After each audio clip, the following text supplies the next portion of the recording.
Hey, are you facing a error? A service installation section in this INF is invalid while installing Wi-Fi in server 2019 or server 2022.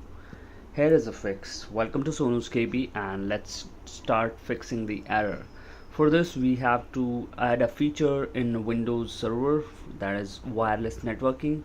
By default, wireless networking is not enabled in any server OS. So for configuring the Wi-Fi adapter in server OS, you have to run this command and reboot the system.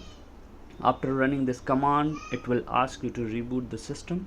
So let's wait for the installation to complete and we'll restart the server. Subscribe to my channel if you are new to this channel.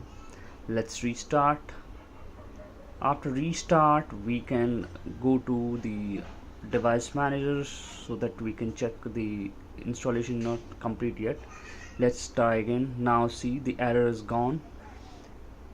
We have to now try to connect the Wi-Fi to the network. So here is my Wi-Fi adapter, which is not there earlier. Thank you.